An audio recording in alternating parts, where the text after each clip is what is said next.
just know that you are the best there is, the best there was, and the best there ever will be. And just know that this is the Hitman, and you're watching Papa Pete.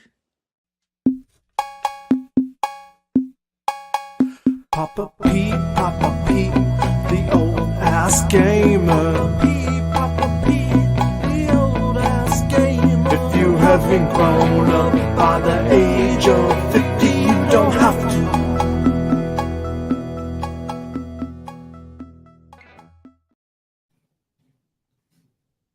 Hey, what's going on? Oh, you're on mute. Perfect. Got it now. There. Right? Nice. Okay, good. Right on. Here we are. Thanks for being here, Jeff. Great video, by the way. Just played. If anybody didn't see his Yars Revenge video, Yars Recharged, right? Yeah, it's not even Yars Revenge Recharged, just Yars Recharged. Just Yars Recharged. I'm not Looks sure why really they took the. Yeah, it's a fun game. It's like I said in the video, it's kind of like a puzzle aspect to it because every level is completely different, and you've got to figure out the best way to go in there and take them out before you lose all your lives. Look what I just found. Holy smokes! Cat in the basket. A perfect fit. She was there for a little while with me earlier today, and then I had to go out and was out doing some errands, and I come back and she had taken off. So she's back. She's back. Anyway, yeah. So listen, we were sitting there humming and hawing about what to do tonight for a stream, whether I was going to stream or not. Which I'm going to try to stream every Tuesday night, but I don't know who knows or who remembers. But of course, we did that show a couple years ago. Yeah, it's been a while. What was it? What do they call it? Wrestling, video games, and retro adventures. And Yes, that was a mouthful. So we'll just call it Oh, actually, I left the name like that up the top, right at the top of the screen. It's right there. I'm thinking retro wrestling and video games is a little bit better. But anyway, tonight, one of the 2 years ago, we did one of our shows. It was 2 years and 5 days ago. Wow. We did a show about Darkside of the Ring. That's crazy. It is crazy when you think about the time. Holy cow. We did about 15 of these shows on wrestling. Sit down, Coco. And so now Darkside of the Ring, if anybody's not familiar with that show, it's a show by Jason Eisener that's on Vice in the States and Crave TV here in Canada. It's an absolutely fantastic show. You've seen pretty much all of them, right, Jeff? I've seen them all. They're all good. Three seasons. It's incredible. And I mean, they're great even if you're not familiar with the wrestler or the story. It's still fantastic. Doesn't make any difference. Yes, I like wrestling, but there were several shows about situations, or not situations, but even wrestlers that I knew nothing about. Yeah. Hadn't even heard of them before. I can't remember the Gino Hernandez or something like that, or what was the I was like, what's going on? I didn't know any of this stuff. Never heard of this person, but I didn't know him at all. So anyway, that show is debuting again. Season 4 is coming out tonight. Tonight for my time, it's 11 o'clock that it debuts on Crave TV, which Crave is a subscription channel like Hulu or something where you can go watch whatever you want when you want to. But episode 1 of season 4 goes live tonight at 11 o'clock my time. That'd be 9 o'clock here Jeff time. On Vice. Yep. Do you have Vice TV, Jeff? You do. You must. I do. I use Philo to stream, which doesn't have a ton of channels, but that's one of them. Oh, right on. So does it come on at that same time for you? Yeah, or is 9 it already o'clock. there? 9 o'clock your time. Same time as you, yep. Oh, right on. So that is pretty friggin'. I'm looking forward to watching that later tonight. So I guess sitting there thinking, oh, Jeff, let's do more Activision, which we're going to do again. Or PJ Smith had an awesome idea, and I am going to do it, PJ. I think you're in there in the chat, where we're going to do just licensed movie games. We didn't do that yet, did we? No, we haven't done that yet. But there's all kinds of licensed movie games on Megaforce. The Atari. Huh? Megaforce. Yeah, Megaforce doesn't get any better than that, right? And we're gonna do that sometime too. That was PJ's idea, so that was awesome. So yay, Mike's in the house. I gotta get through the chat here. Check it out. Anyway, that's on tonight. It comes on at 11 o'clock my time, 9 o'clock Jeff's time. The show tonight is the story of Tammy Sitch and Chris Candido, which is really quite an interesting story, I would say. I honestly don't know anything about them. Is that right? I wasn't watching wrestling when I'm not at a earshot. I'm just stepping away for a second. Okay, yeah, I wasn't watching wrestling back then, so I'm looking forward to it because I love these. I love these stories of wrestlers or just people in general that I'm not really familiar with. I had to grab this just because, yeah. Well, I can still remember like they had split. I'm not letting anything out of the story here, but there was a tumultuous relationship there where he was the wrestler and she was his girlfriend, and he sort of took her along the ride at the beginning, and when it got to a certain level, she just went through the roof. But she's got more than slight issues with, I think she's in prison right now. Is this Sonny? Sonny. Okay. Skip and Sonny. So I had to look because I had I don't know where they are now, but I had some pictures of Sonny that I had autographed a while back. There's a neat little story with that too, because she was in and out of jail, and she was doing all kinds of strange things, different wrestling promotions, different types of wrestling promotions. And am I not going to find that? I did notice on YouTube there's a channel called The Darker Side of the Ring. Oh, really? I think they're just trying to do the same thing, and they actually had a premiere video. I think came out today. Oh, okay. On the same people for tonight. I think what they're doing is I think they're finding out when the dark side of the ring is, and I bet you that day or day before they're going to do a show on the same people. Well, that's kind of nasty. Yeah, it's not. I've never seen it. It's not it's a little not so good. But for those who don't know who Sonny is, I just gonna make that bigger. Coco, you're clawing me. There. That's Sonny. And it's a neat story because I was into collecting autographs. On the other side of that is Jesse the Body Ventura, right? But I was into collecting autographs, and of course, Sonny is somebody that I liked her back in the time, and she was mega popular way back in the day. And I had her on Facebook. I follow a bit. She used to post quite a bit, and it was an interesting one to follow. Sort of like Marty Jannetty, who is going to be the finale. The final show of this season in August, I think it's August 8th that shows, is Marty Jannetty. And he's on Facebook. Really interesting to follow his posts because they're kind of off the wall, to be quite honest. And I don't know. It's like, it's different. Anyway, summarize a little bit. I follow Sonny, and she was there. And I said to her one day, or sent her a message one day and say, hey, I collect wrestling autograph stuff. And I was sending autographs to all kinds of people back at the time. Like there's Bruno Sammartino and the Honky Tonk Man, for example. And so I just wrote her and said, hey, would if I sent you 4 pictures, Stacey and everything, would you autograph them and send them back? I could send you $20 or whatever. And she said, absolutely.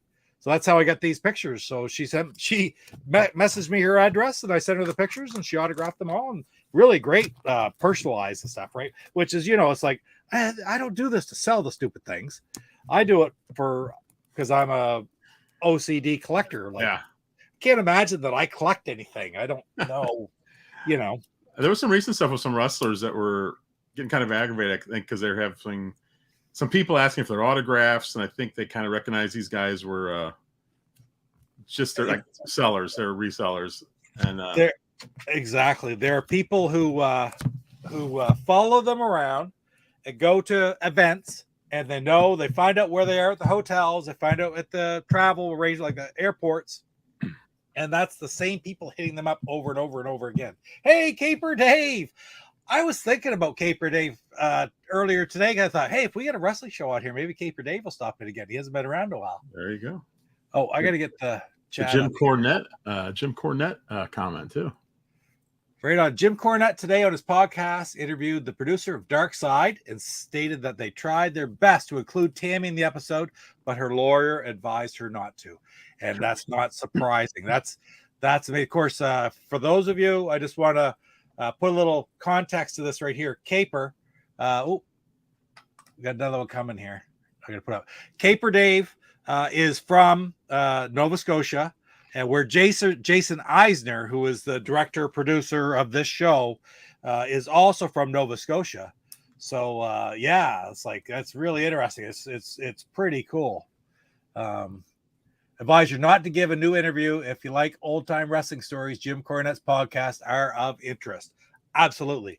I love Jim Cornette in the show. We've talked about that before, Jeff, off. Yep. You know, how he adds so much to the show. Yeah. Listen, I'm going to go back through the chat really quick and say hello to everybody because I failed to do so right off. Caper Dave, man, you caught me off guard. Thank you for stopping in. This is great. So Emma Jade was there right off the beginning. Good to see you, Emma. Oh, I'm going to go to the other screen, actually. And everybody type in who your favorite wrestler is, too, by the way. Oh, look at this. Emma's playing Adventures of Batman and Robin on Genesis. It's like Contra, but with Batman. That is so freaking awesome.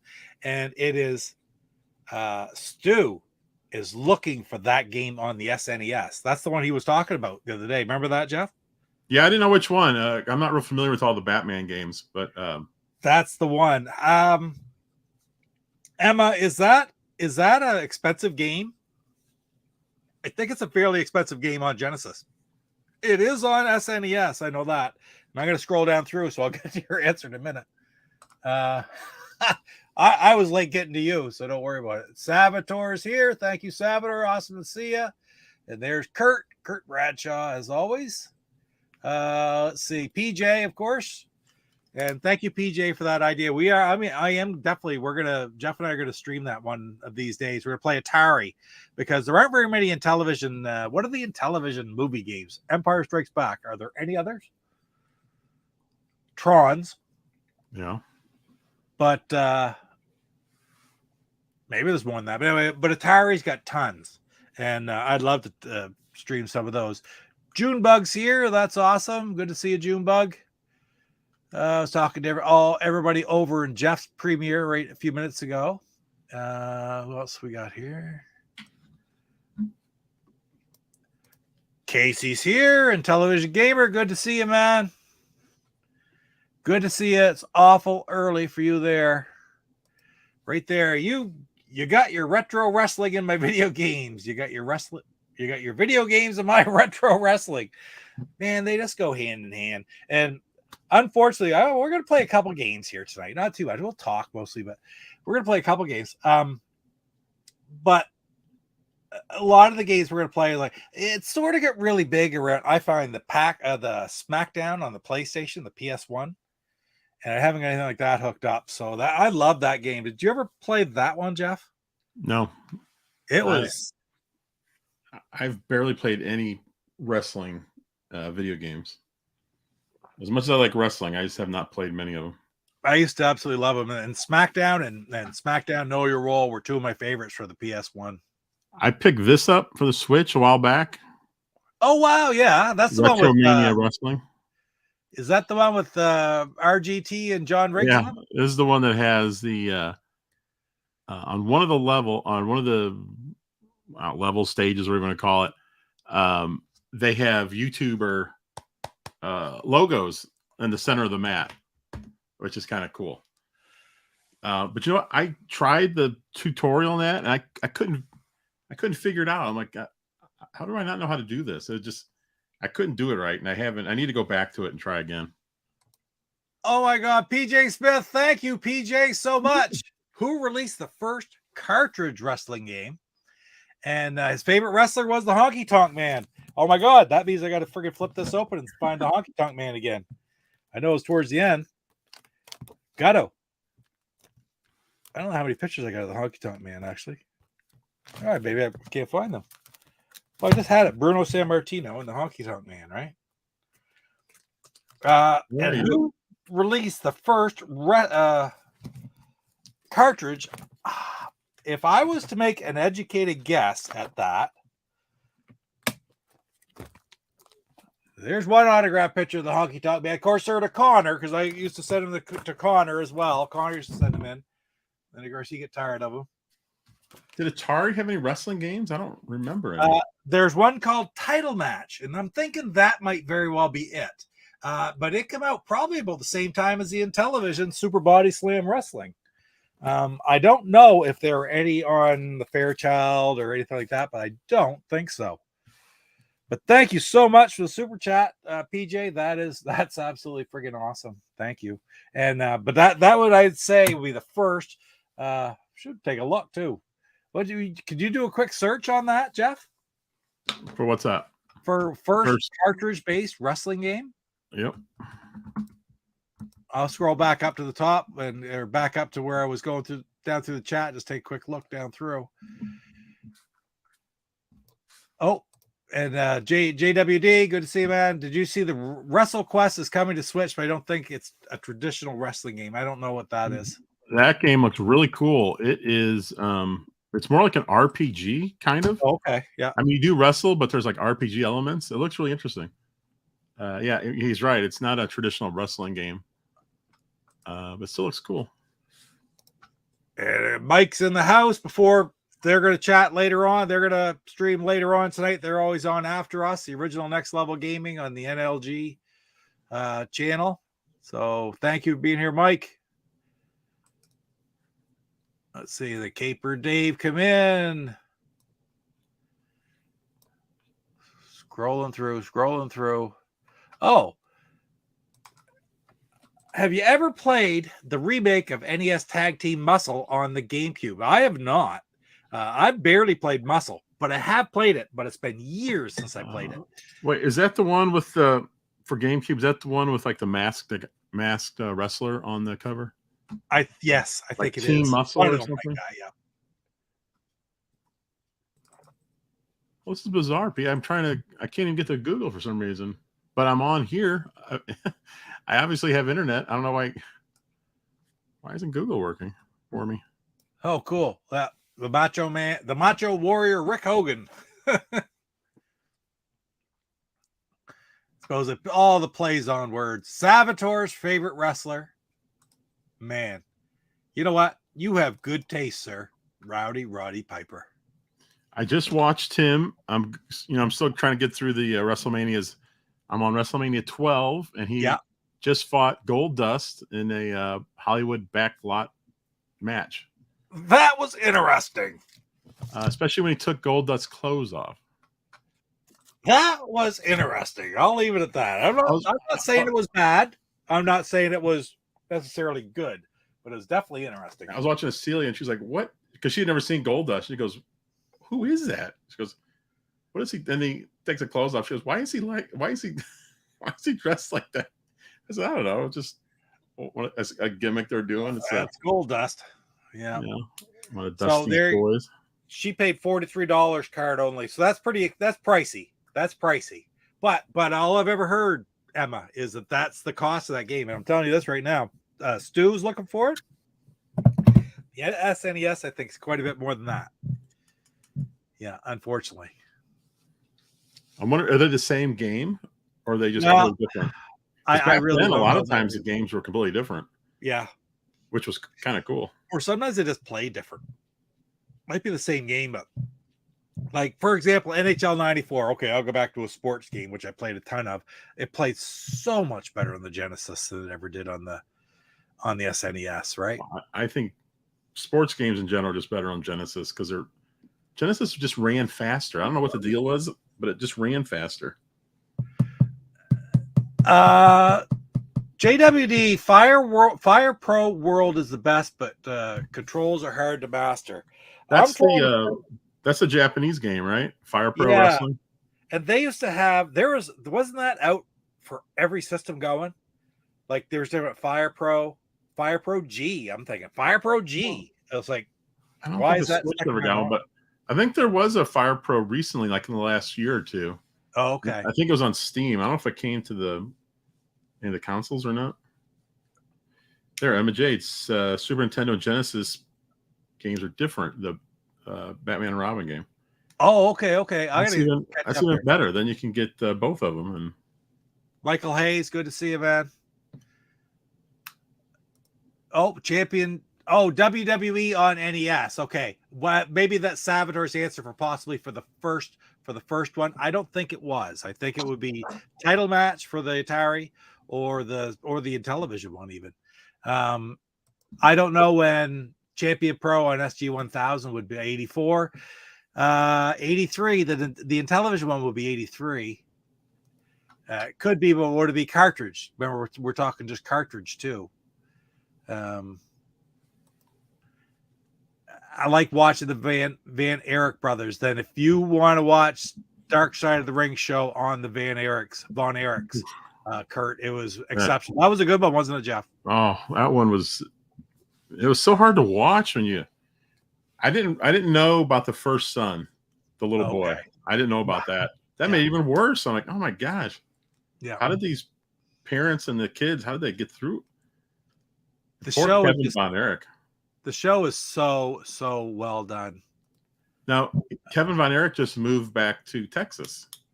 Oh, is that right? Yeah, because he was living out in Hawaii, and he moved back to Texas. Right. Because he was in Hawaii when they made the show, right? Yeah. Okay, I'm almost caught up here too.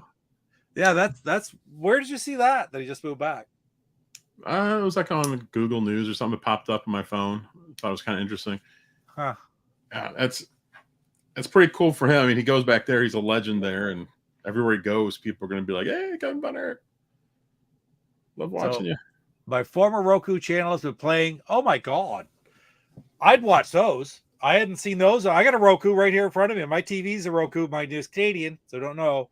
But what former Roku channel? Which if you can let me know where they're playing, you got to be talking about what was it? Rock and Roll Wrestling or whatever it was, Hollywood or Hulk Hogan's Rock and Roll Wrestling, the cartoons. Those would be so cool. There weren't very many of them, I don't think. You know what I mean, Jeff? Right? Remember those? Oh yeah. Oh, Caper Dave, listen to this. Before we do all those guys, I got to dig the book out again now. All those guys, we had Leo Burke first. Absolutely. Have you ever heard of Leo Burke? You've heard me talk about Leo Burke, Jeff, right? I don't think so. The name doesn't sound familiar at all. Leo, I think it's a Canadian wrestler. There were four brothers.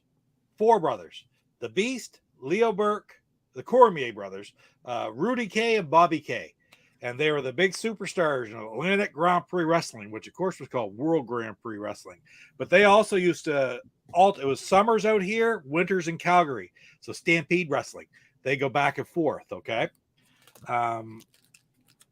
Yeah, like, okay, for example, that's where this one came from, right? Natalia Neidhart. She came from that, from Stampede. That's all that whole troop. Now, Leo Burke, after he sort of retired, worked out there forever. She's been the Anvil Neidhart's daughter, right? She's the Anvil's daughter, exactly. I always liked him. I thought he was just a pretty tough guy. Oh, here we go. So, Caper Dave, this is for you. Oh, that's a great Angel Acevedo, and Angel is living in Calgary right now. Actually, he's just had it was a while ago now. He had his birthday, but I talk to his son quite often. Not talk to him, but I've met him a few times because he's gone through doing wrestling things. Oh, and there's another autograph picture of the Cuban Assassin.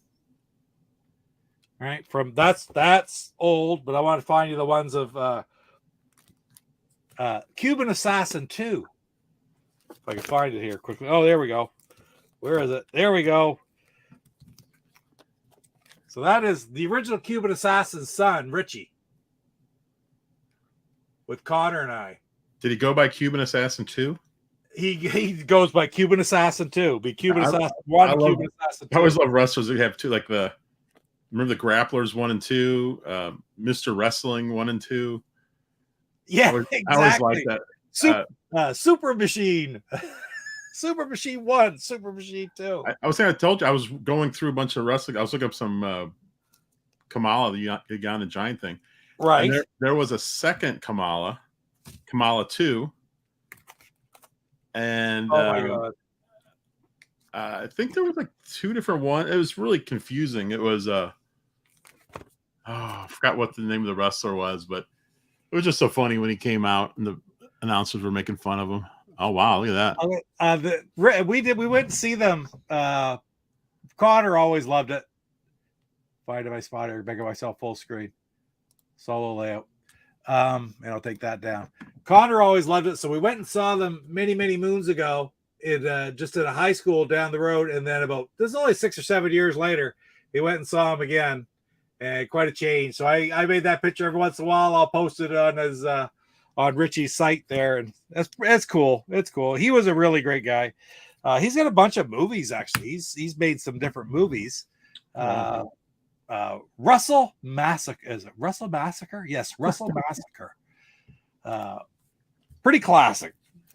Anyway, Caper Dave, don't get me off on Atlantic Grand Prix Wrestling, because of course we just lost Lanny Poffo, who was Leaping Lanny here just within the last few months, and that was pretty sad actually. Pete, did you see that video I posted in the chat about Randy Savage? It's like an old video from like around 1980 or so. Not only did I see it, I watched probably the first 20 minutes of it. It's really long. And it's over an hour, and I subscribed to the channel. And they got some neat old stuff on that channel. And the guy doing the interviewing wasn't even like a wrestling announcer. He was just a guy who worked at the TV station where Savage came in. He's like, it was just so funny. It's like, I think this is all fake. And normally when someone says that, the wrestler goes crazy and starts getting in their face, but he didn't do it. It was just so weird because he was, it was WrestleMania. It was Randy Savage, but yeah, he was so much more subdued. It was just like kind of a regular conversation. It was so strange. It was like he was still talking like this. Oh yeah, but he's like, but I'm keeping it calm. I'm just gonna tell you the way it is.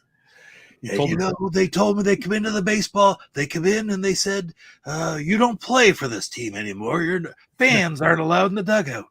And I destroyed the place. That was like, okay, I gotta watch the rest of this for you sometime. I haven't watched right it after that. He started hitting on some woman that was at the TV station. Oh, really? Yes. I haven't got to that point yet. With me. I'd like to think that was Miss Elizabeth. Too friggin' classic. You should post a link to that, maybe. Can you grab a link and post it in the chat, maybe? Because people would probably might like to see that. It really is amazing. It's about an hour long, but it's an absolutely amazing interview with Randy Savage. So I don't know what BJ's have a 24/7 WrestleMania challenge on his Fire Stick. That's pretty cool. And then, of course, saying that they are different. So, okay, more of a platformer and running a gun like Contra. Gotcha, Emma. Gotcha. I'm going to get down through these and get caught up, so I'm answering your questions in real time. The newer 5 Pro charges you out the wazoo for now. Yeah, that's friggin'. I hate downloadable content and buy a game and you don't have it.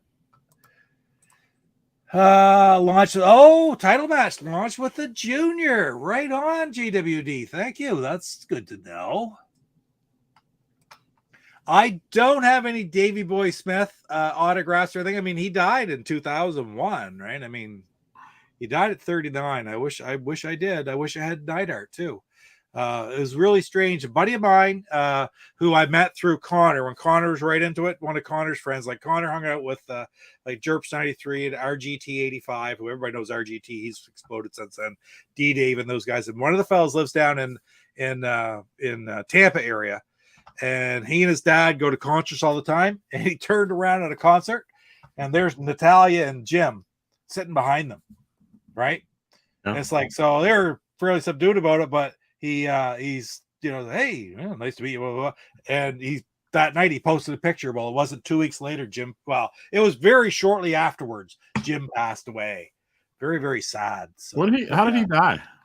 I think he had a heart attack. Wow. He had to be really young.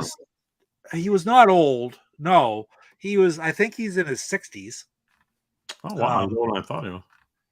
I think he was in his 60s. Now, Davey Boy had a heart attack. He was only 39. Right?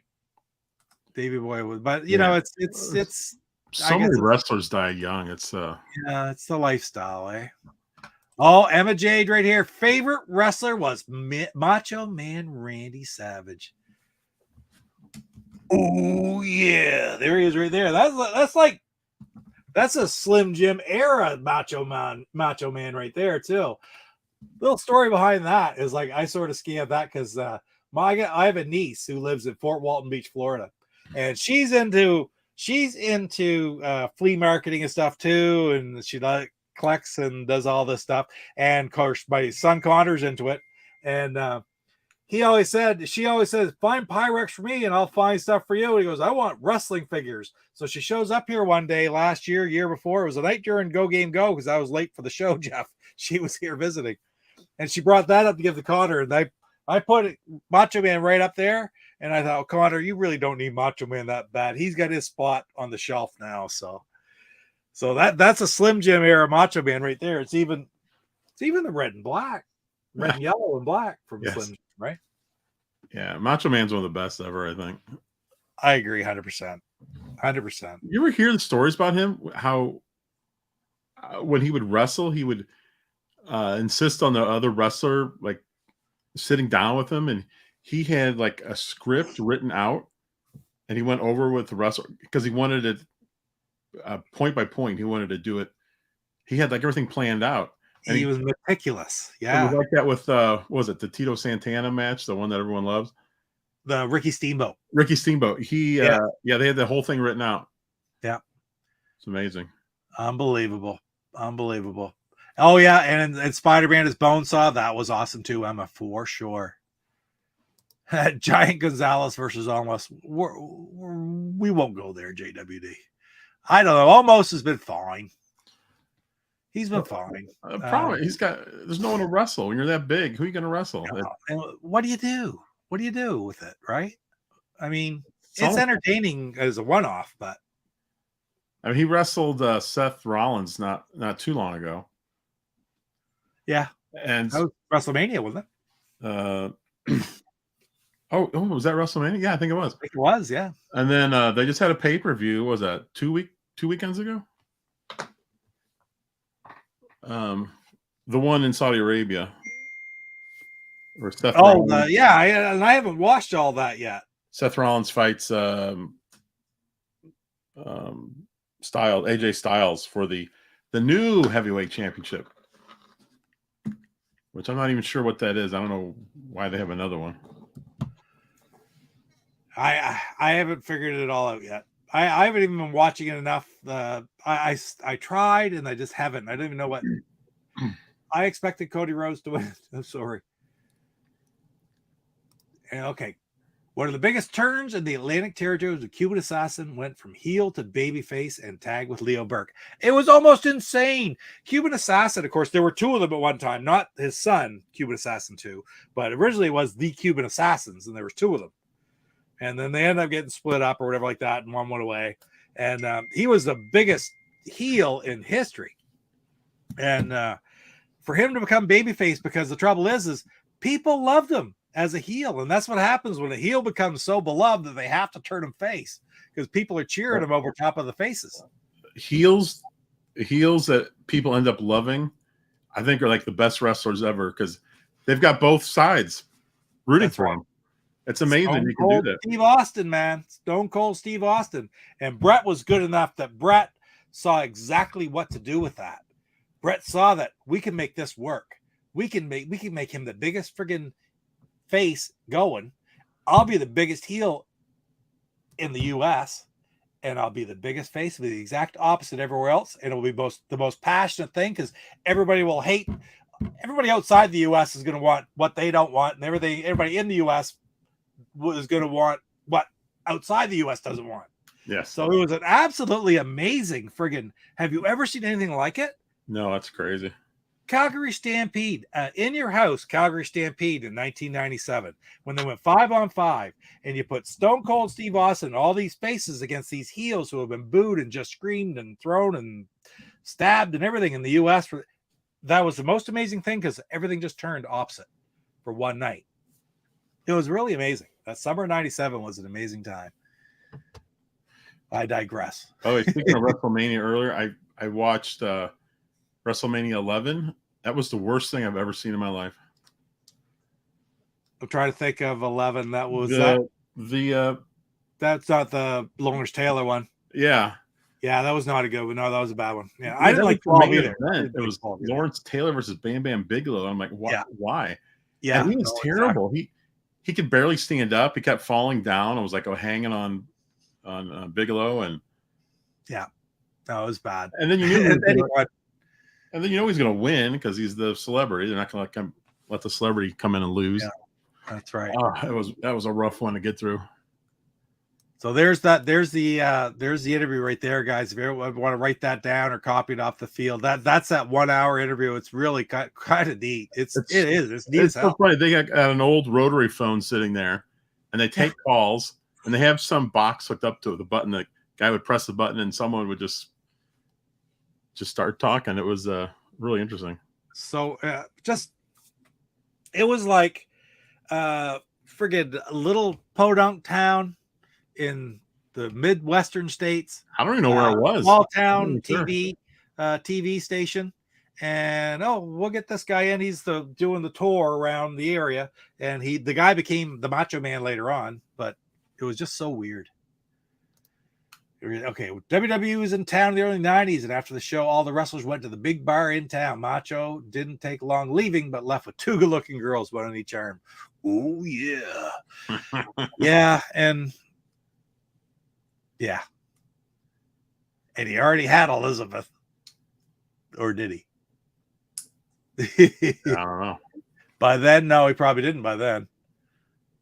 Oh, here's Kurt. In the 70s, I would go to my grandma's house. She lived next to them, and we would watch wrestling at the Chase, which we've talked about many times. Isn't that where they had that pay-per-view that you went to? Yeah, that's what I grew up on, wrestling at the Chase with Larry Matisic was the announcer, and and then Mickey Garagiola, Joe's younger brother, was the ring announcer.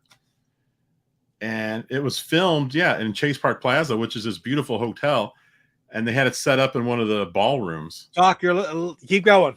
And it was cool. They had the ring set up. They had all the chairs set up. It was a very small area. But it was so much fun to watch because, all the heavy hitters came through there. The Von Erichs and Ric Flair, Harley Race. And then my all-time favorite, King Kong Bundy. Dick the Bruiser. It was awesome watching that. I know a few years ago they had a documentary just about that show, and it was so cool to watch. And unfortunately, Larry Matisic, the announcer, he died several years ago. What was the pay-per-view that we watched from there? It was pay-per-view was NWA, and this was 2 years ago, right? In August, I guess, or 3 years ago. It was. I don't think it was 3. You and Cece went, right?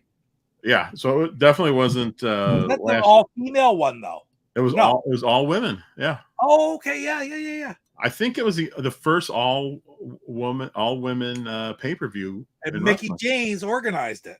Mickey James was there. Gail Kim. There was some Jade Cargill. She was friggin' a brute. Oh, she wasn't there. Which wasn't? She was not there. I think Sky Blue was there, who's in AEW now. There was a woman there who was in 90 Day Fiancé. She's become a wrestler. She was there, and we recognized her from the show. And then afterwards, when we were leaving, oh my God, that's who your picture was. Yeah, we were leaving, and we saw her just standing there by herself. And I was like, silly, we got to go get a picture taken with her because I loved her on the show, but now she's a wrestler, so it was perfect thing. We're like, hey, can we get a picture? And she was like all happy. She was all excited to have some fans show up. You sent me that picture. That's awesome. Yeah. search the show in here in a second if you can. I had to go down through the thing. If you can find that picture, you find it because that was an awesome picture. You and Celia with I can't remember her name. I don't remember her wrestling name. I've never played it on the Saturn. I played it on other systems. I can't tell you which ones. I never liked that In Your House when it was real weird when it was. I didn't care for it a whole lot. Probably PS1 is what I played it on Salvatore. Everybody's favorite jobber. Mine would be Iron Mike Sharp, Canada's greatest athlete. There's a blast from the past, if everybody knows that. Maple Leaf Wrestling, which was a WWE territory, and they used to show when they had primetime wrestling with Bobby the Brain Heenan and Gorilla Monsoon, which you still see clips from now and again. Oh my God, that combination is so good. Huh? That combination is so good. Oh, incredible. But they used to always show like that. It wasn't a show like it is now with Raw, where it's an event. It was just matches from here, there, and everywhere. They always showed something from Toronto, and you'd have something like you'd have a mid-carder, like a good guy, like a Tito Santana would fight Iron Mike Sharp, Canada's greatest athlete, in Maple Leaf Gardens. Maple Leaf Gardens Wrestling always had one of the walkways out to the ring that would. It was weird because a walkway, you didn't go down to the bottom of the ring, get up into the ring. It always had a ramp that went straight to ring level. It was really weird. Like, if you ever seen a lot of those were Maple Leaf Gardens in Toronto, which closed. I can't even tell you when it closed. It closed in the late 90s. But that would be my favorite jobber anyway. So anybody else probably there's so many great jobbers though. He's Steve Lombardi and Barry Horowitz, and I mean just umpteen different jobbers, right? Speaking of heels, thought I'd stop in. Good to see you, Hasselhoff. The ultimate heel right there. Oh, Emma Jade played that one on the Saturn. Beautiful, beautiful. And look, it is the incomparable Lance Jennings. Good to see you here, Lance. Give me the night off. I held Lance in here the last 2 weeks in a row to talk about the Intellivisionaries podcast. I had to give him a week off, right? The rates were going up. He was getting such good reviews that his fees were going up, so I had to take a night off. Special Delivery Jones. Oh my God, that's another one. Who posted that? I just saw Lance. It's the last post. Do you remember a wrestler called Rufus R. Jones? I do not. Oh, maybe he was just an NWA guy, but he wrestled in St. Louis a lot. He was pretty darn good.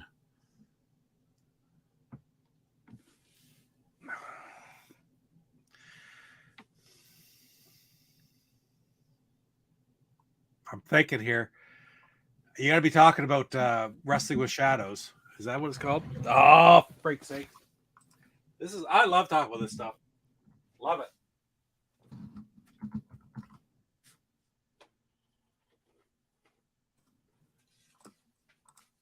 Why am I looking right here? Where you at, Pete? I'm over here.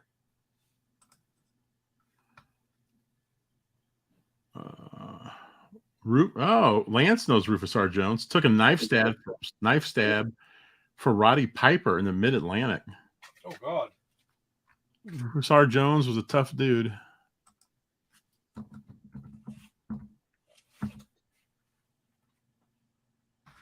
It's the weirdest thing. I can't get on the internet other than YouTube and StreamYard. This is so weird. I don't know what's going on. It says I'm connected. Yeah, Lance, I've been watching some old Roddy Piper videos, and he was so good. I know you watch him a lot in LA. I haven't seen much of that, but man, he was so good down in Georgia with Gordon Soley. That championship wrestling in Georgia was so funny because Gordon Soley was the announcer, and a lot of the show was just taken up with guys talking, which was interesting. And it never failed. Arn Anderson would show up to confront whoever wrestler was out there. But Arn Anderson, I don't understand this. He always went right in front of the camera. And so you were staring at his back during the whole time he was yelling at a wrestler. It's like, are you doing that on purpose? Because how do you not know as a wrestler to get in front of the camera with your face, not your back? So strange. Pete, Pete, did you ever watch Championship Wrestling from Georgia? Yes. With Gordon Soley? Yes, because that was on WTBS, right? Yeah. And got that over my sister's in Calais. I was looking for my copy of that. I got an autographed copy of that somewhere for Bret Hart of that movie. And I can't find it. I got one of Trish Stratus's yoga videos autographed. But I can't find it because it's just. See, Trish Stratus is back. Is Lita the champion? No. No. Okay.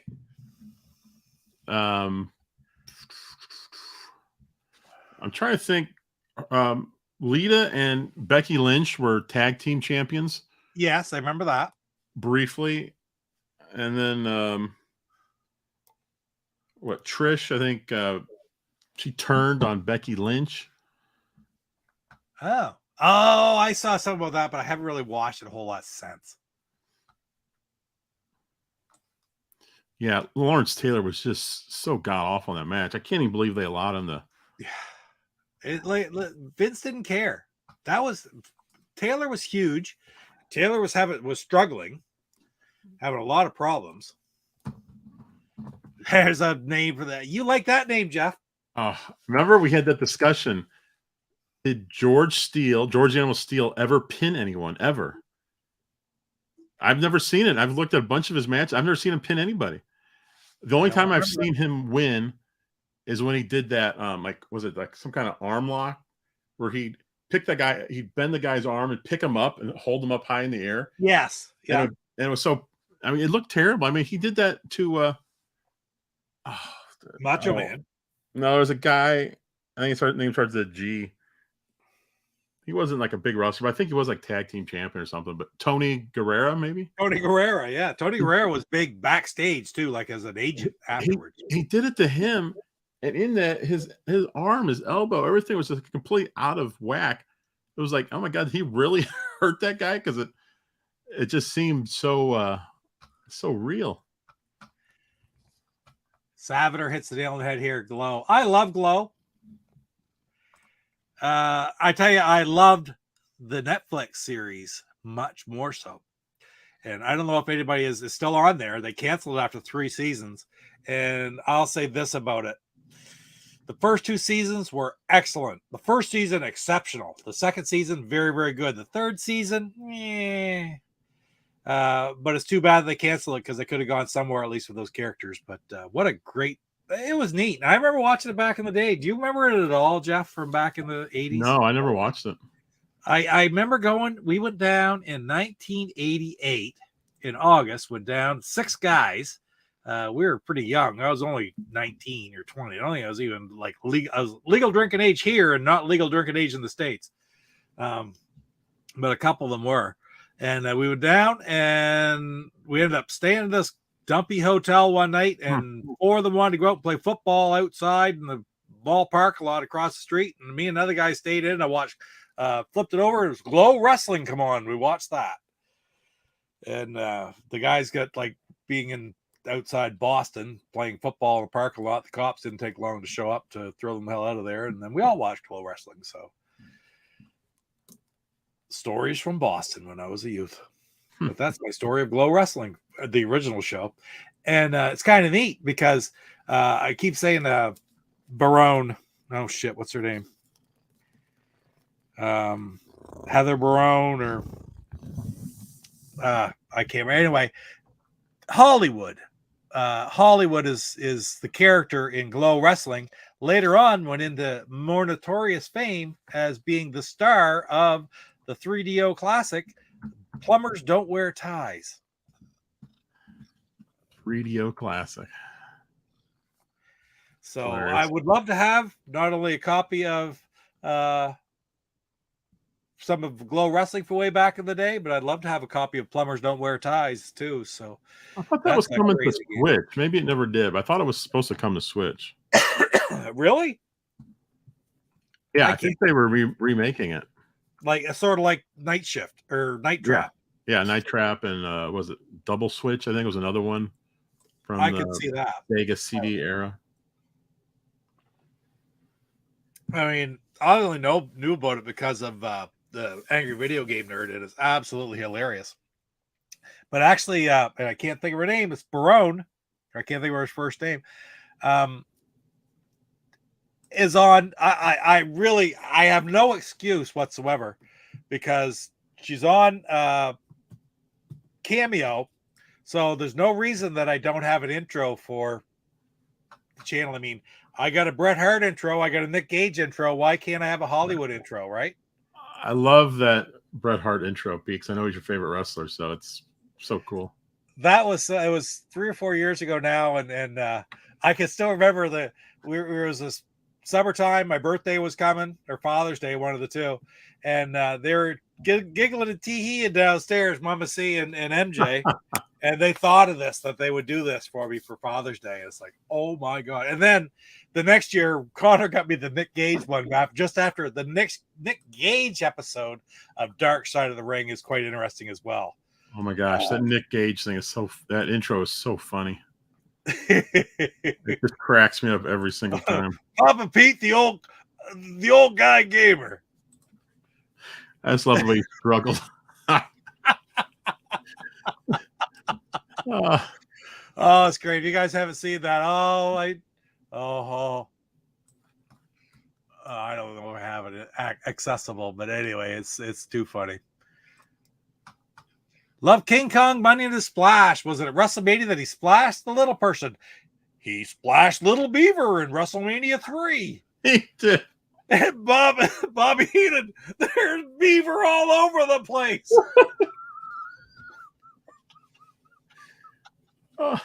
Oh, drop the elbow on him. Yeah. And of course, we were talking about SD Jones too, which I haven't even got to that. I can't catch up. We get on tirades. SD Jones is who Bundy beat in 8 seconds at WrestleMania 2. Yeah. Or WrestleMania 1. Sorry, I remember hearing that was a botch. That was botched. It was supposed to be done earlier, and SD Jones, I think, landed in the wrong spot of the ring, and yes. So it took like 20-something seconds, but they said like 8 or 9 seconds, and I think 8 or 9 was probably what it was supposed to be. So I think they just went with it. I don't remember Frankie Williams. No, I don't. Why would Roddy Piper have a jobber on? Well, I guess he did every so often, but hey, Jeff, good to see you, Jeff. Why I can't get AEW game? I don't know what you mean. Well, Is there an AEW game out now? There is. I think it's out. If it's not out, it's coming out. I wonder why he can't get it.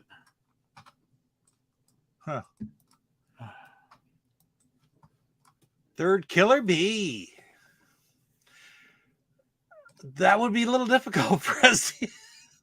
Chip and Jim Brenzel, B. Brian Blair, and SD Jones. How would you ever tell the three of them apart, right? SD Jones. God. He used to wrestle in St. Louis a lot, and he was, I don't know, guys like that. These guys that they come in the ring and they get all excited and they're really good for about 30 seconds and they never win. It's like, I don't know what the special delivery was. I never did figure that one out.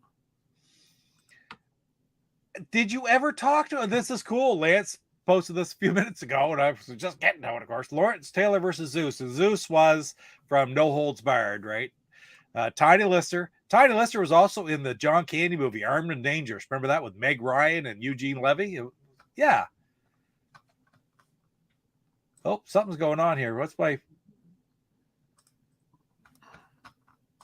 I found the photo of Paula and my wife, but what's going on today? I can't. Nothing's working right for me here. I'm trying to get this. I'm looking over at the YouTube feed. I've got like a funky thing floating through my chat, but I can't see what it is. Hey, Tiny List, that's kind of neat. Did you ever talk to him, Lance? 6'2", 250. He's 14. What the blazes did you feed him for formula when he was a kid? All right, you know what? I'm almost caught up in the chat. Start thinking of his wrestler name, Hasselhoff. Almost 2. Yeah, he was PJ. I heard that too. Big on WGN. WGN is huge right across the country too. Chicago station, right?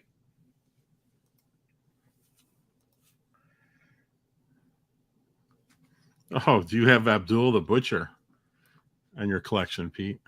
I do not. And that's one that possibly you could possibly get too, frankly. Oh, you could definitely get him if you want to throw him a few bucks, because I know he said he's broke. Well, he had restaurants, barbecue places. And he made a ton of money when he was wrestling because I know some wrestlers complained about him. I think he was kind of dirty in that he would keep some people out of different areas if he could. Oh, okay. And so he wasn't the most popular wrestler, I guess, but not to mention he'd bring a fork into the ring and cut these guys up. Yeah. And he really would do it too. He wasn't as bad as New Jack, though, was he? No, New Jack was the absolute worst. Yeah, that's another Dark Side of the Ring episode that you got to watch, guys. The one on New Jack. I was like, oh my god. Oh, here we go. The Frankie Williams episode of Piper's Pit is Legendaries, where Piper says, "Just when they think they have the answers, I change the questions."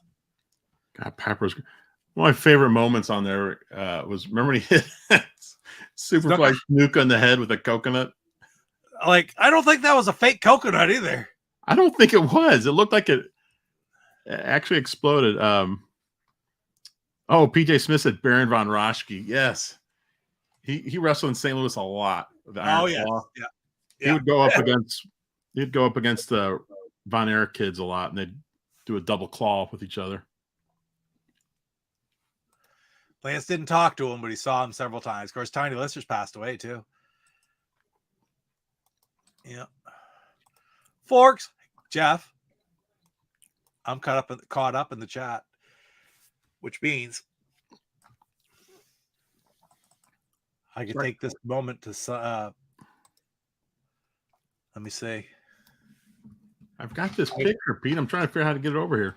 And I'm trying to find they're going to play a game. What time is it? Holy cow, we've talked here for an hour and I haven't played a game yet. I could talk all night about wrestling, Pete. Oh my god, it's so hilarious. Just working our way through the chat. So many great jobbers and favorite wrestlers. I don't know, man. Where is my Nick Gage one? I gotta find that.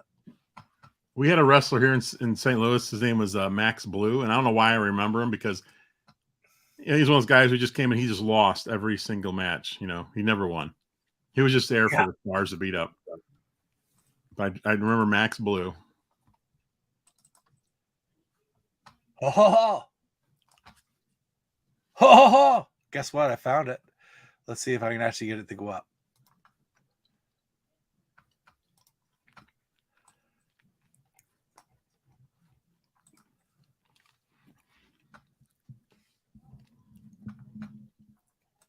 Oh, it doesn't like that format.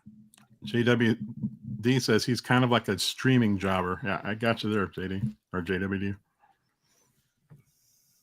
All right, Pete. I'm going to leave the studio. I'm going to quit Chrome. I want to see if this works. And I'm right back in. I just want to see if I can get this working, right? I'll be right back. I got a 54-second video to show while you're gone. So let's see if I can get this on here right. This is my Nick Gage cameo that 64-bit for life got me. Now I'm going to turn it up, hopefully here. I can figure out how to turn it up first. Where's my sound? There it is. I'm going to turn it up loud so it just goes through my microphone. And this, some of you have probably already seen it. I use a little clip of it in one of my intro videos, which I've shown several times. But overall, this is the full 54-second video. Okay, bigger. There we go. And I got to go to share the screen. He's back. He can let himself in. He's good. And we're going to go here. Share. Add to stream. That's not what I wanted. There it is. Here we go. Oh, yes. Here we go. Shit, Nick fucking Gage. And you know I start these motherfuckers out. Shout out to my murder, death, kill gang members around the fucking world. Not safe for work. Shout out to all my boys locked up in the cell. Eastern Bloc. Shout out to my hate club. R.I.P. Big Nate Hatred. And R.I.P. my brother Justice Payne. And I'm making this motherfucking cameo for one of my gang members. I want to give a big MDK Happy Father's Day shout out to Papa Pete. And Papa Pete, this is from Connor. And you want to know what my favorite video game is? That's easy. It's John Madden Football. Okay? And also, I want to promote your YouTube channel, Papa Pete, the old guy gamer. Okay? I'm Nick fucking Gage. Papa Pete. MDK all fucking day. My boy 2-6. It doesn't get any better than that. The best part is it's all real. You know, this guy's not faking anything. Nothing. That's the him. way he exists. Okay. So I don't swear a whole lot on my channel, but I just did. Oh, there we go. So awesome.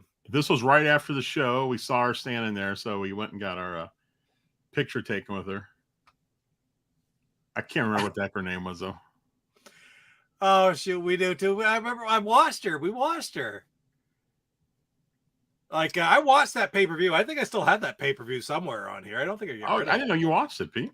I did. Oh, I watched the whole thing. I found it the next day and downloaded it, watched the whole thing because we did a show on it. We did an episode of Wrestling Video Games and Retro Adventures.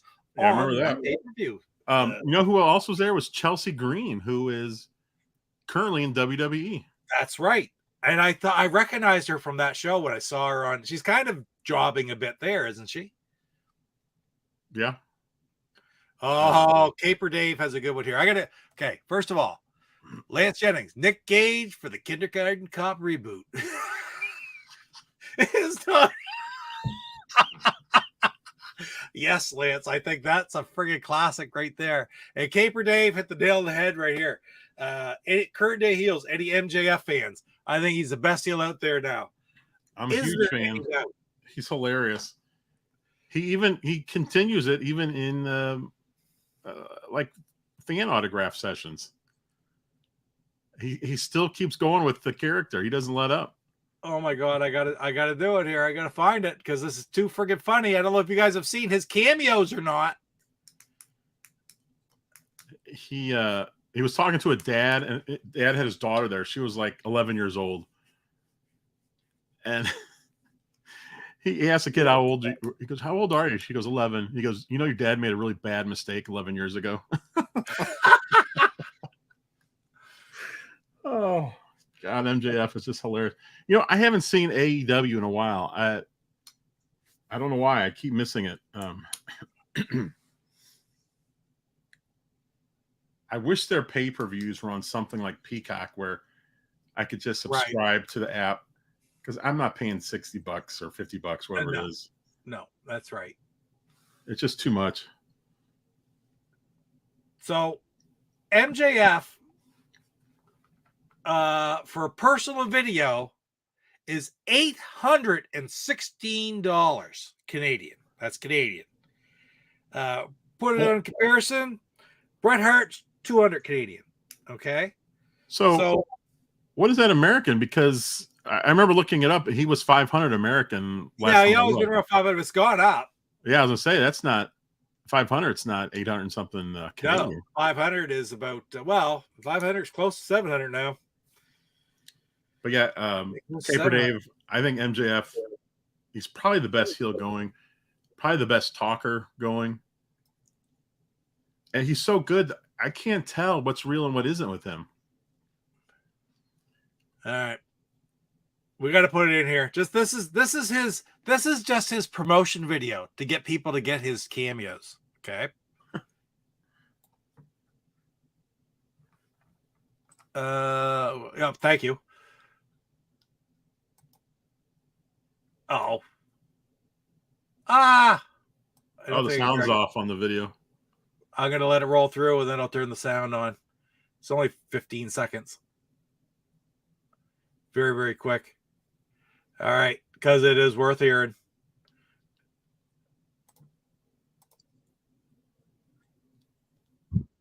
Can you hear it, Pete? I can hear it. I can't hear it.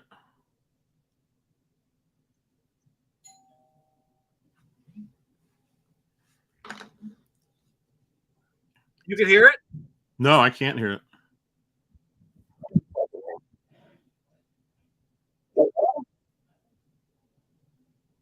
I still can't.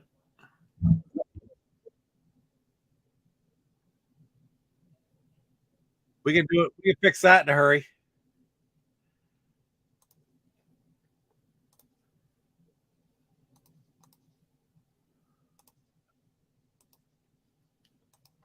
Now we'll be able to hear it. Okay.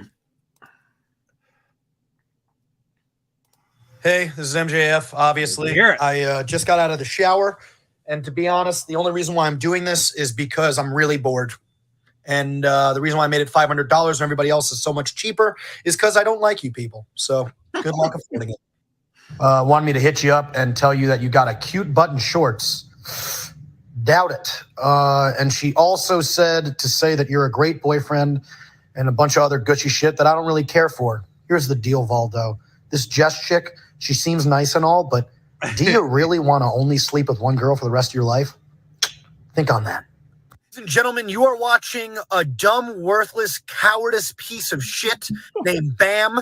And if you're wondering, I am the youngest and fastest rising star in the history of professional wrestling. I am Maxwell Jacob Friedman. Bam spent a lot of money on me, and I give so little of a fuck about Bam that I recorded it in my Tesla. All right, Nicholas, here's the deal. Heard your parents might be splitting up. And let me be honest, that shit's not easy. All right, I know a lot of people that happened to. However, it could be way worse. You know, you could be your dad, right? Ugly as sin, dumb as fuck, right? And if I'm being honest with you, if I'm being fully honest with you here, Nikki, you're 15, you're saying you're going to wait to be 18 to beat your dad's ass. But here's the deal. I saw a photo of James, okay? He's old, man. He's downtrodden. I say pounce right now. What are you even waiting for? Screw him. Anyway, I'm MJF. I'm better than you, and you know it. And to be completely honest with you, I'm only doing this because your dad paid me a lot of money. Could care less about you or your feelings. That's beautiful. MJF. Have you ever seen his MJF's WWE tryout video? No. He was like 19 or 18 or something when he did it. He's exactly the same. He was great. He was a complete jerk. It was awesome. I don't know why. I don't know what happened with him in WWE. I guess they didn't want it for some reason. I was like, when I saw that video, I was like, oh my gosh, he's pretty much exactly the same then as he is right now. And how do you turn that down? I mean, a great heel is where it's at. So Jeff Davis has said he thinks that AEW pay-per-view stuff is going to be on that HBO Max. I guess just Max, the new service. Oh, right there. Is that the one? That's cool. Yeah. I'll tell you what, that might get me to sub to Max. When does that come out anyway? Is it out already? And it's got a Canadian equivalent too. I know it does. So I'm excited for that. Most of today's heels need a Bobby Heenan type manager that brings instant heat and can talk. Paul Heyman is not in the same category. Heyman's is about as close as you get. Heyman's great. I mean, but Bobby Heenan's probably the best of all time.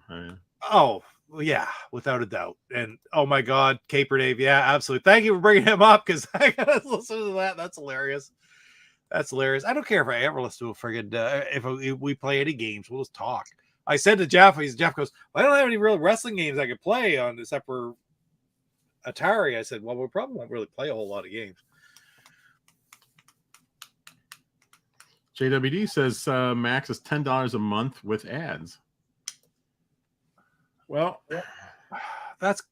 I hate that. No, now Peacock is $5 a month with ads. I don't know.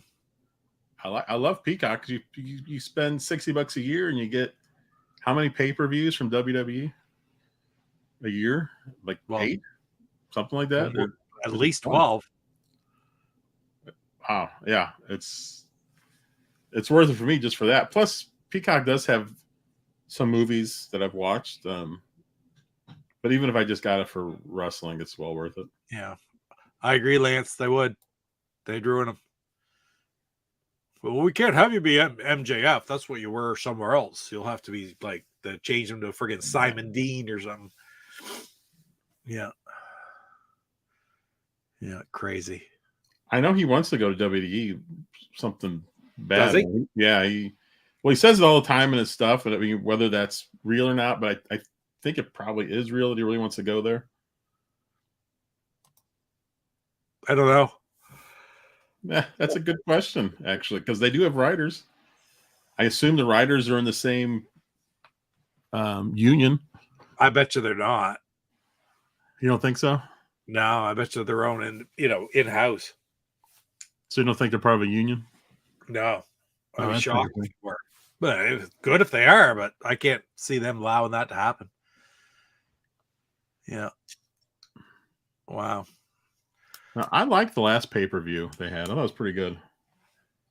The one in Saudi Arabia?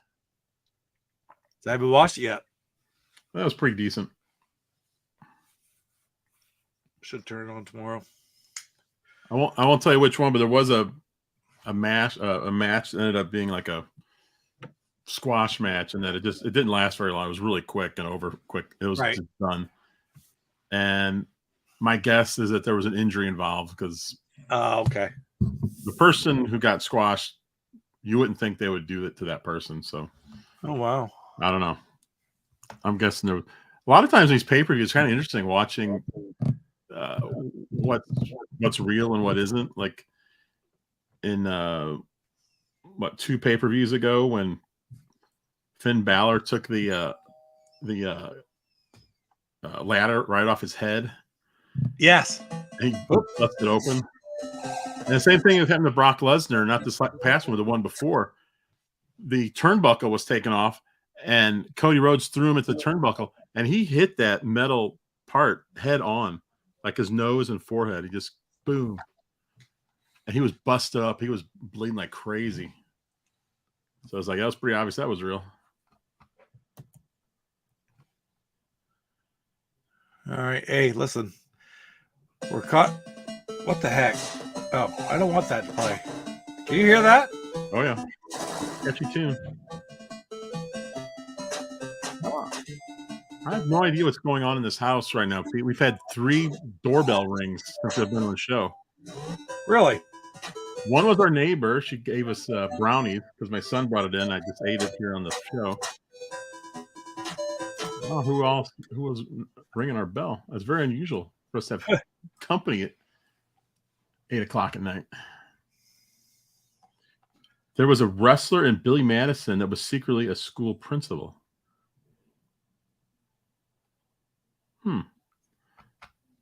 Baron von Raschke, I think, was a teacher, if I remember right. Well, in George the Animal Steel, but I don't think he was in Billy Madison. No. Wow, so HBO Max is $15 a month without ad. That's pretty steep. That's quite a bit. All right, so let's play this. I'm going to play this game. All right, here we go. That's the music you've been hearing for the last 5 minutes here. I don't know if you remember it or not. Let me know, Jeff, if you do. Oh, this come on, game? start. Yeah. Probably not. Like I said, What the? I was telling you before the show, I played the TurboGrafx Battle Royale. But this is not. This is the arcade. I was going to say this is pretty. I was going to say it's pretty nice looking. Matt Mania, and it had 3 or 4 different names. And I used to love this game when I was at university. This is one of the few games I'd pump quarters into.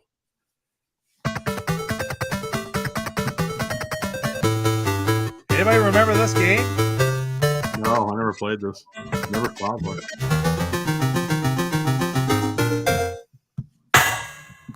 I like that he's got his name, Corey, on the back.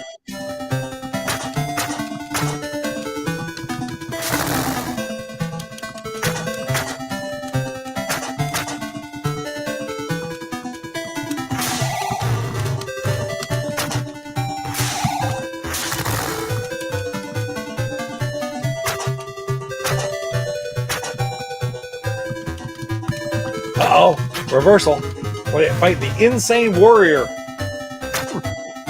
The Insane Warrior.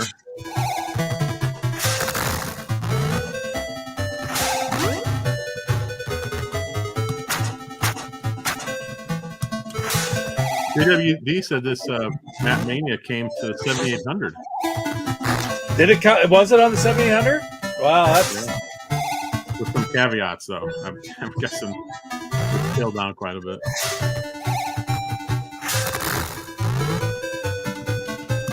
Oh!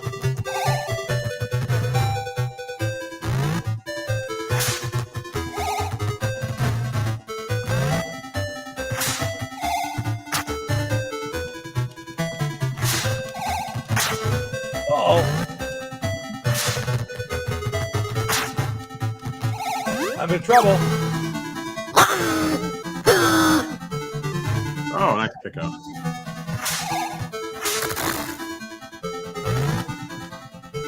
Oh, why would let me pile drive him? Oh.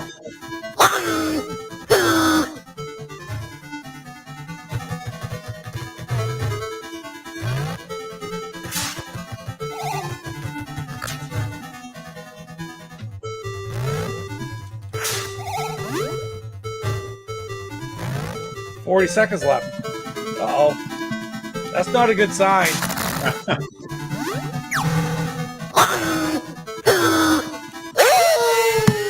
I lost. That's pretty cool, though. Yeah, very neat game. I used to play that a lot back in the day in the arcade. What a great game. Matt Mania. I think I have this game on my tabletop arcade machine. Probably Salvador. Absolutely. And what else do we have? Dude, I might have to get with you at some point about Launchbox. I have that on my PC. Yeah. And I'm just really struggling getting some stuff to work. I don't know what's going on. Well, it's tricky. It's very tricky. So, do you use OBS on it? There's no real reason to, is there? Oh, I don't need to use OBS. No, I'm not using OBS right now. No, because this is running on my other screen. Yeah, that's what I was thinking, but I couldn't get it to. I was trying to record with it. I was trying to figure out how to do it. And I got to record once, but then I couldn't do it again. I don't like these theme songs. It plays music when you're playing games. Hopefully, it doesn't do both. So this is the original WrestleMania for the NES, and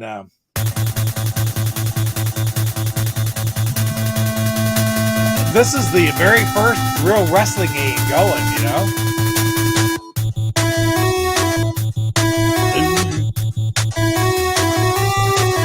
Lance mentioned that it's Ted McGinley's birthday.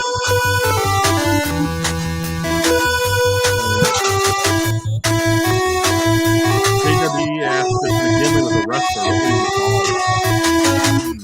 Jump the Shark Boy.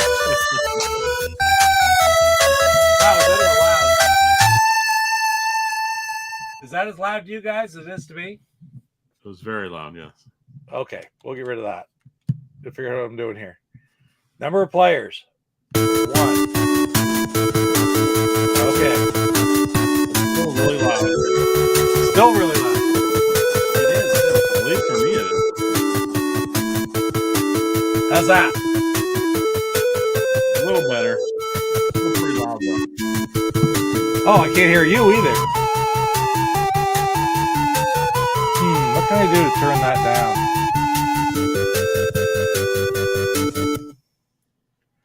That's better. Yeah. Avatar said his name would be Doom.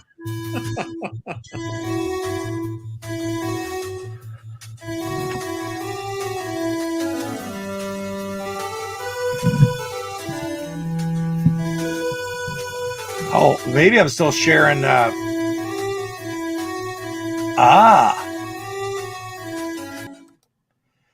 I know what I'm doing. I'm still sharing the audio.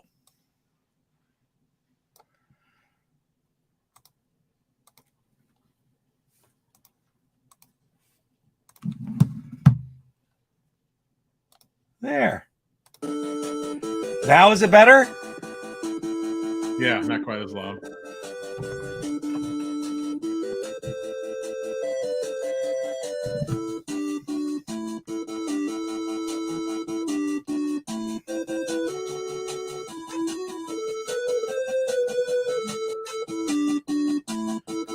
So who should I be? I got to be Macho Man, right?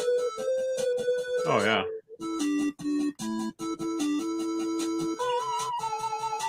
I,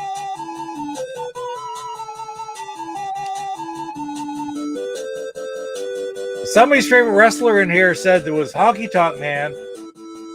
So we'll fight the Honky Tonk Man. It's been a good 30 years since I played this game, so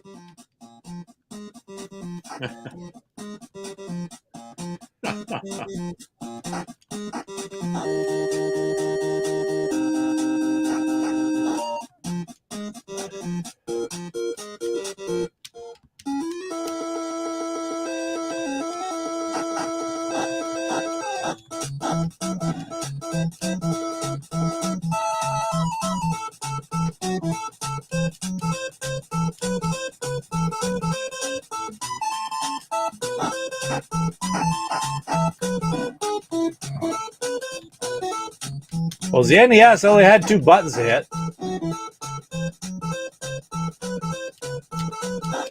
I like that they made Honky Tonk Man fat.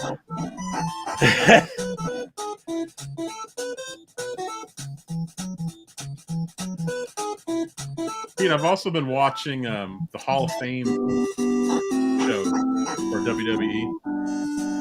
Going back and watching the old ones. Oh, yes. They're really interesting.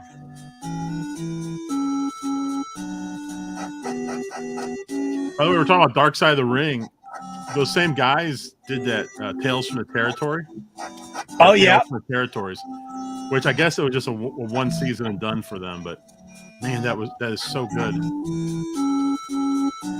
It's so cool going from territory to territory, talking about. No, I haven't been back to that at all. And just like that, I lost, so I can't stand the sound. So Honky Tonk Man won. Who was it? Was it PJ or Kurt said his favorite was the Honky Tonk Man? I'm turning it off. Mm-hmm. I said I'd play some games. Or play some games. Yes, Jimmy Hart did write a lot of them. And what was the other guy's name who's on it? I gotta look it up. Where? I didn't know he wrote music for these guys. That's interesting. Yeah, Jimmy Hart and turning my sound back up. And I gotta look that one up because that is worth looking up. But those are a couple neat games. I also had a Royal Rumble downloaded for Genesis, which is a game I had back in the day, but I can't. It's been so many years since I played it. I was terrible at it. Pete used the Xbox One controller, right? Yes. Yeah. I just found my Xbox One system, or my son did, and right on. A couple of controllers. So I think I might use that controller for the. I assume it hooks up to a PC pretty easily. Oh yeah, piece of cake. We are looks right in. We are 35 minutes away from the premiere of Darkside of the Ring. Tammy is Skip and Sonny, Tammy Sitch and Chris Candido. That's awesome. Okay, what am I trying to do here? Yeah, I'm gonna watch that live tonight, Pete. I am too. I can't wait. What was I gonna look up? I was gonna look something up. We were just talking about something. What was it? Well, we were talking about. I mentioned the Xbox One controller, and then what did you say after that? I don't remember. Yeah, it was before that. I was trying to get things on in the right order. Anyway, wish in 1988 the NES refreshed with a 6-button controller, considered it had way too many accessories. That would have made so many more games possible. You're absolutely right. Absolutely right. I think I just added one more button and it would have helped. Yeah. It's like we were talking about Atari. If they would have put a second button on that controller, that really would open things up.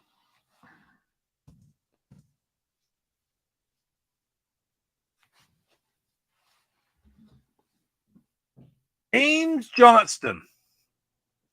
Allen Johnston wrote a lot of the music for WWE with Jimmy Hart. Now, Jimmy Hart wrote a lot as well, but James Johnston wrote the majority of them. Like if you go back to that when they put out the 3-disc theme song CD back in the 90s, almost all of them were James Johnston or Jimmy Hart. There was a handful that weren't. I want to know which themes for these wrestlers that Jimmy Hart wrote. Well, let's see what we can find out. Oh, what themes did Jim Johnston make? Was Bret Hart, Shawn Michaels, Steve Austin, The Undertaker, Brock Lesnar, Kurt Angle, Ultimate Warrior, Diesel. Wow. Every time you're saying James Johnson, I'm thinking of that. What was that comedian? His name was Ray J. Johnson. You Yeah. can call him Ray. He just died last week. Oh, you're kidding. I didn't know that. I just saw call that me Ray. this weekend. Yes. The guy had a career on one joke. Yep. Amazing. Got to hand it to him. Not too many guys can do that. Here we go. What changed it to WW? I put WWF songs that Jimmy Hart wrote. It changed it to WWE. We know on these videos on Peacock for WWE. Yeah. Whenever they're the old ones with WWF, when the announcer calls it WWF or the wrestler, whoever, on subtitles it says WWE. That's hilarious. I don't know why they even bother with that. I think they were made to for quite a while.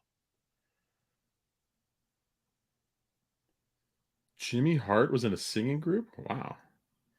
He I thought Jimmy Hart in some old wrestling way before WWF, where he was a manager, and it was really interesting because he didn't have the same quite look, and he didn't have his megaphone.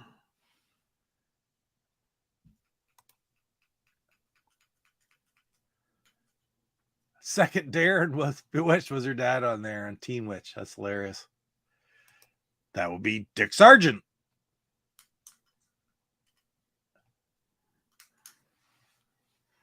Yeah, I don't. It doesn't really say. Found an article stuff. He did a lot of producing of them. I think he worked with Jim Johnston on a lot of them. Frankly, yeah. The Gentrys. There you go, Keeper Dave. Right on. That's it. They had a top 5. Oh, they had a top 5 hit. Thanks, man. That's awesome. Well, guys, didn't play a whole lot, but I just thought it was that kind of night to watch like that. And I see our crowds are down here already. So thank you guys all so much for joining Jeff and I tonight as we rambled on, because we hadn't talked about wrestling in a long time. And we did this for a while back because we could, like I say, we could talk about this forever, right? Get me started on old wrestling. That's it for me. I'll talk about it the whole night. Yeah, absolutely. Good to see you, Caper Dave, Kurt Bradshaw, who's all here? Lance Jennings, of course. I don't know who all is still here. JWD, thanks for sticking around, man. Oh, you know what I didn't look at? What's JWD's? He's the, is that the Super Twins? I'm not sure. From Justice League? What was it? Is that what they call it? Super Twins? I've heard of that cartoon, but I've never seen it, so I'm not sure if that's it or not. Next time, Big Stephen Pettipaw and Stompin' Paul Peller. Stompin' Paul, he was he wrestled in Canada, right? Yeah, Stompin' Paul Peller was a jobber in Atlanta Grand Prix. He lives up in friggin' where my wife's from now, still. Stephen Pettipaw does too, but he was the star of the territory. Now, was there a guy called the Stomper, or am I just thinking of Stompin' Paul? You're thinking of Archie Gouldy, the Stomper. A different guy. I don't know what I was watching. Maybe it was Tales from the Territory, but they were showing him. I was like, I love that name, the Stomper. Archie Gouldy, the Stomper, yes, would be Stampede Wrestling. And I told you about that show. You've gone back and watched it. I didn't watch it. I got to the Stampede Wrestling one and turned it off that day and said, I'm going to go back to this. I've never gone back. So I got to watch that. I think I might have 1 or 2 episodes left, but the stories they tell are crazy. He was huge in Stampede Wrestling. Not Stompin' Paul Peller. Stompin' Paul Peller was the guy who was, I think, a buddy. Like, put it this way. The guy who owned the promotion, which would be, remember Rene Dupree? For WWE, he was in the, what were they called? Him and Sylvain Grenier, and they were tag team champions. He was the youngest champion in WWF history. Wow. What the hell were they called? They said they're from France. And anyway, it's Rene Dupree. His father was Emile Dupree, who owned the territory around here, just like Jerry Jarrett owned the territory in that area or whatever, right? And it was a big territory because it bordered to Vincent K. McMahon's New England. Like Maine was part of the WWF, right? So Andre and all the big stars would come up to Atlantic Canada in the summers and wrestle. That's how Angelo Poffo brought in Savage and Landy Poffo, right? And brought himself in under the mass carpetbagger. But anyway, so that was the Calgary Stampede. That was I guess it was, or was it AWA? No, it was Calgary Stampede, I guess. But that was the one where Bret Hart told a story with Andre the Giant about Andre the Giant. You saw that one? Sure, I haven't watched that one. That's the next one I have to watch. You got to hear this story. Oh yeah. Unbelievable. I just watched a video the other day about Kerry. I could never pronounce his last name. Els, Princess Bride. Okay, the lead guy. Oh, okay, yeah, I know his name. And he's on Regis. It used to be Regis and Kathy Lee. Then it turned to Regis and the other chick. And then Regis is gone, and now it's the other chick and her husband or something like that. Anyway, it's that show, and Kerry Ells is on it. He tells a story about on the set of The Princess Bride, Andre letting the 16-second fart. And it's hilarious. Rob Ryder sitting there going, huh, you okay, Andre? I am now, boss. I bet if you search Andre the Giant and fart, you'll get a lot of videos because I've seen several pop up. Andre the Giant farted on me. But I was going to kick out of my father. Like, say, it was a big area. Like, it was little old Atlantic Canada butted up to next to it. And so I get off tangent, talking about Rene Dupree. Okay, how the hell did I get that? Okay, Rene Dupree, who was in the WWF but didn't make it that far, and well, he was a champion. He was a tag team champion. La Resistance, it was the name of the tag team group around 2000. And his father owned the group. And I was like, Stompin' Paul Peller was kind of like the guy who was the jobber in Atlantic Grand Prix. He would probably be the guy that through the week, he was the guy who did the maintenance on the buildings that Emil owned, the apartment buildings. He was probably the guy, the handyman that went and fixed everything. And then on the weekends, he'd wrestle. And he'd be the jobber for the stars. Does that make sense now? You know what I'm saying? Yeah. He didn't make a career at wrestling. But whereas Archie the Stomper Gouldy was a wrestler. Well, I guess he had a career in wrestling, but not as a wrestler. Peller? Yeah, if he was like doing stuff for them, he was like at least hanging out. Yeah, well, he was never a big. I probably am not doing him justice. He probably did better than that. But you know what I'm saying? He was a guy. When you're a jobber in the Atlantic Canadian territories, you're a friggin' jobber. Yes. Okay. Caper Dave would agree with me on that, I would think.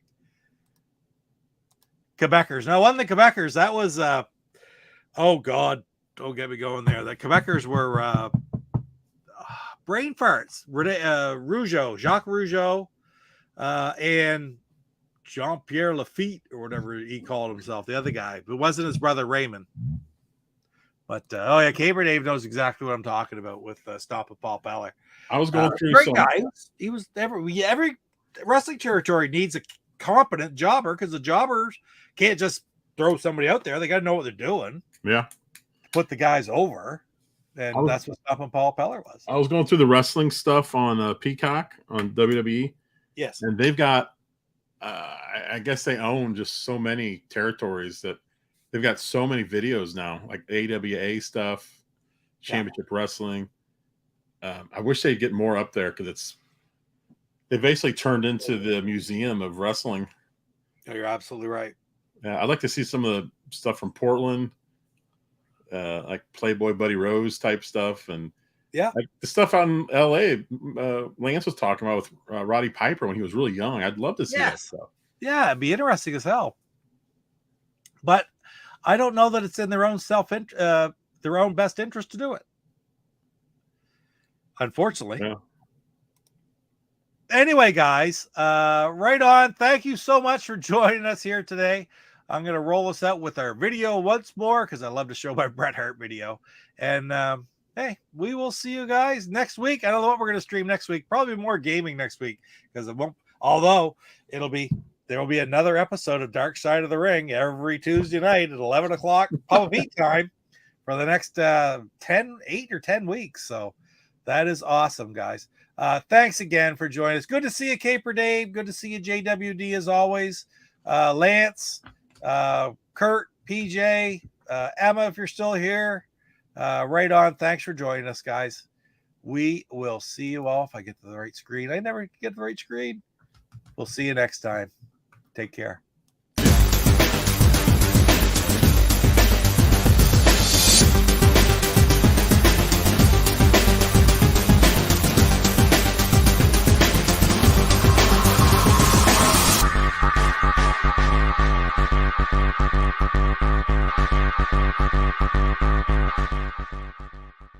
And just know that you are the best there is, the best there was, and the best there ever will be. And just know that this is the Hitman, and you're watching Papa Pete. Papa Pete, the old ass gamer. Papa Pete, the old ass gamer. If you haven't grown up by the age of 50,